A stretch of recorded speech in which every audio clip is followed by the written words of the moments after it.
Hey, good morning. I'm just gonna give this a try. Had the idea, and I'm getting into this place where when ideas start sparking, I'm gonna start rattling them off and firing them off and seeing what happens. Because sometimes it's divine inspiration. You don't want to shut down that divinity stuff, right? It's about 6:24 according to my little clock there, a.m. So here's why I'm recording a video at 6:24 in the morning. Uh, I have made some significant changes and improvements and growth in my life in the last 3 years.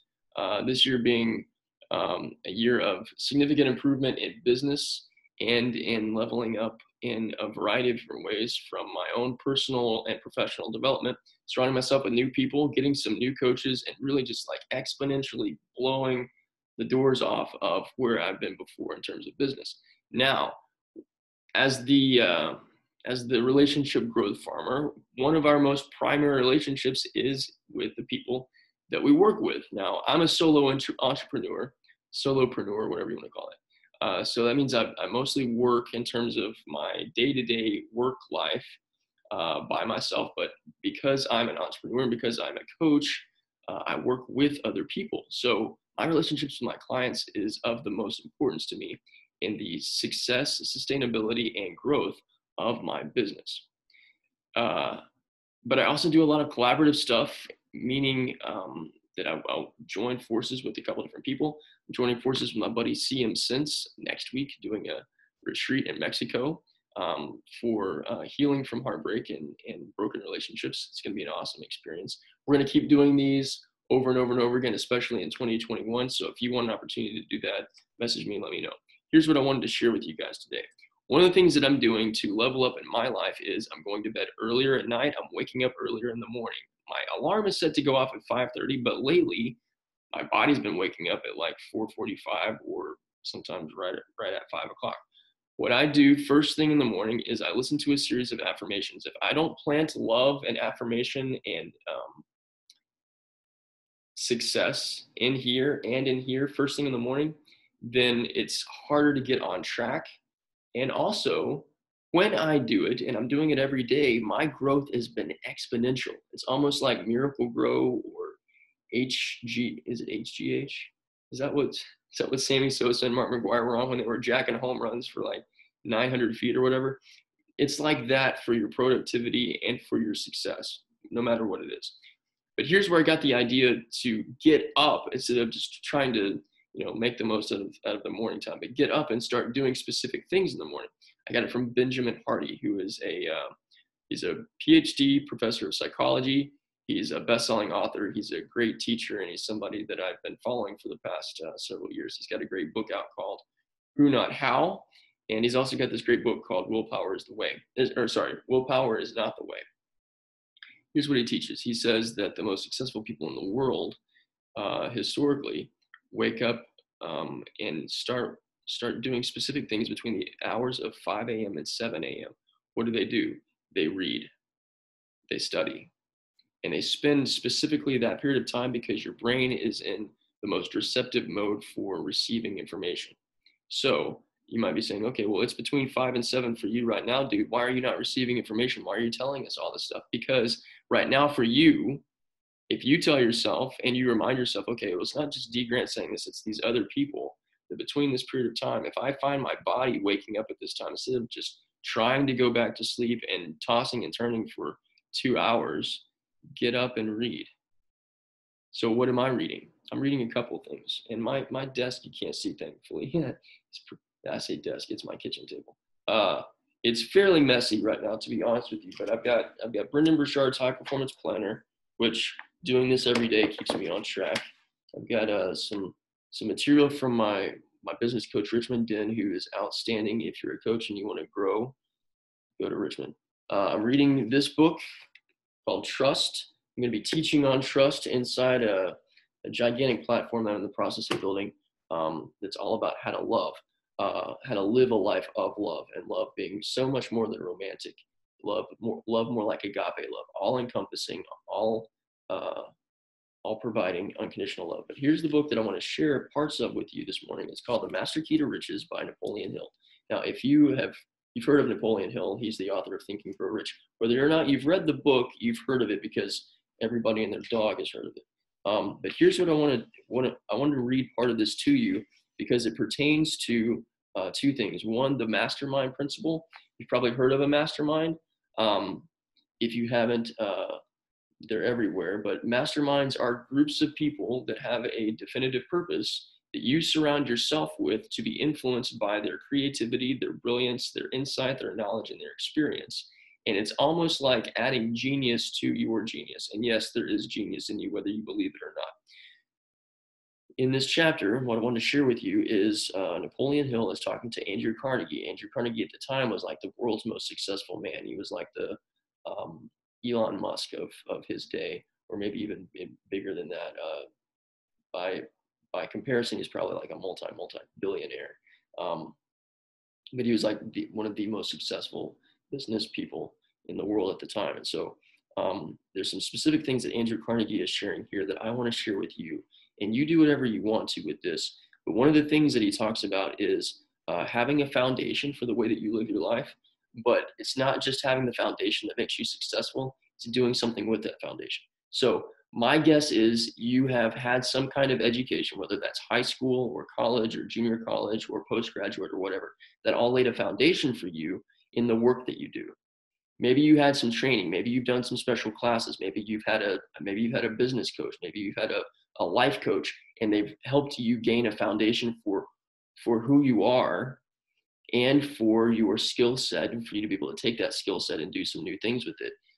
The foundation is powerful, but the foundation by itself won't give you what it is that you're looking for. So here is what Napoleon Hill, actually here's what Andrew Carnegie says by way of Napoleon Hill. He says, first, I want to emphasize the fact that the attainment of one's definite major purpose can be carried out only by a series of steps. Do you know what your definite major purpose is? Once you have the definite major purpose, awesome. But just having the definite major purpose of your life doesn't bring you the success that you want. Here's what he says.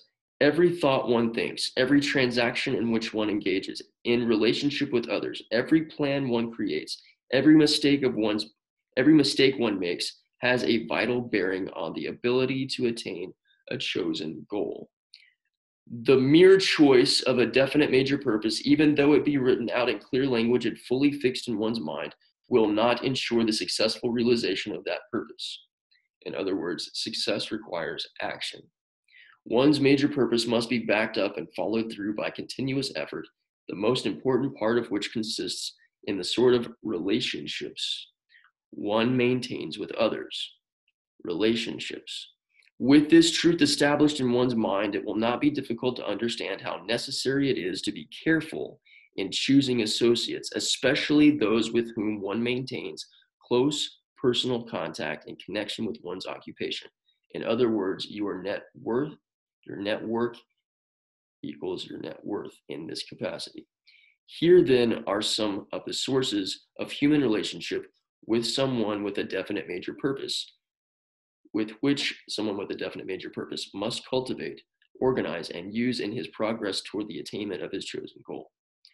And I'm just going to read what he says about occupation, okay?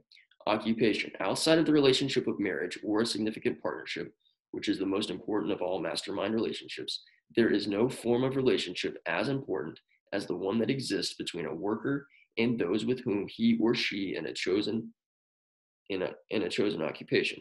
Everyone has a tendency to take on the mannerisms, beliefs, mental attitude, political and economic viewpoint, and other traits of the more outspoken of those with whom he or she associates during the workday. I'm going to repeat that again because we need to hear that.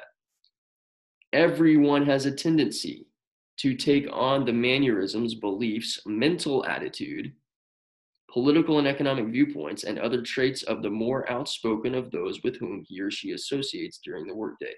That's influence. So some of the more outspoken people that you work with have influence on you, whether you're aware of it or not. It could be unconscious that their attitudes, their beliefs, their viewpoints impact and affect the way that you have beliefs and attitudes and viewpoints. And maybe you start seeing things the way that they do because they're more outspoken and because you're associated with them. So if you're not careful about your associations, that can go in a positive direction or a negative direction. The major tendency and major tragedy of this tendency lies in the fact that the soundest thinker is not always the most outspoken among one's daily associates, and very often he or she has a grievance and takes pleasure in the airing of the grievance among fellow workers. You probably know at least one person like that. What kind of person is this? This is somebody that always has something to complain about. So the major tragedy lies in the fact that the soundest thinker is not always the most outspoken. Sometimes the most outspoken is always complaining. Also, the most outspoken person is often an individual who has no definite major purpose of his or her own. Therefore, this person devotes much time belittling the person who has such a purpose. So if you're somebody that knows your definite major purpose, and you know that you work with somebody who doesn't have one and all they do is complain about stuff and then they complain about you, that can hinder you. So those of sound character who know exactly what they wish usually have the wisdom to keep their own counsel and seldom waste any of their time trying to discourage others. They are so busily engaged in promoting their own purpose that they have no time to waste with anyone or anything which does not contribute in one way or another to realizing their benefit. Realizing that one may find in almost every group of associates some person whose influence and cooperation may be helpful. Those of keen discrimination who have a definite major purpose to attain will prove their wisdom by forming friendships with those who can be and who are willing to become mutually beneficial. The others will be tactfully avoided. Naturally, this person will seek closest alliances with those who possess the most potentially helpful traits of character, knowledge, and personality. And of course, people of discrimination will not overlook those holding positions of higher rank, keeping an eye on the day when they themselves may not only equal such people in positions of power, but excel them. Remembering, meanwhile, the words of Abraham Lincoln, who said, "I will study and prepare myself, and someday my chance will come." Now, that's powerful and incredible wisdom from none other than Napoleon Hill. I highly recommend that if you want to grow and succeed in any area of your life, whether that is in your personal life, your personal development, your interpersonal relationships, or your business, that you read a book like this, Master Key to Riches by Napoleon Hill. And I also encourage you that if you find yourself awake between the hours of 5 and 7 a.m., instead of going and tossing and turning and trying to convince yourself that you can still get another 20 minutes of sleep, don't. Serve yourself. Your brain is the most active and the most absorbent and probably the most hungry for some valuable wisdom and knowledge. So give it something that benefits it. Take advantage of an opportunity to grow and then see what happens, especially if you will commit to doing this on a regular basis. I wake up at about 5 o'clock every day and I have a beautiful cup of coffee. I'm drinking new coffee now. It's called Nova. It's like super coffee. It's from this great company called HBN. If you want to know how you can get some super focused coffee, this stuff has kept me on track and in the zone and helped me to be able to maintain not only my focus, but absorb some powerful information so that I can grow exponentially. If you want to know how to do that, let me know. And if you've got ideas for what you do in the morning for your morning routine, let me know. And if you want some help being able to maintain an awesome morning routine, let me know. If you got any other thoughts, let me know.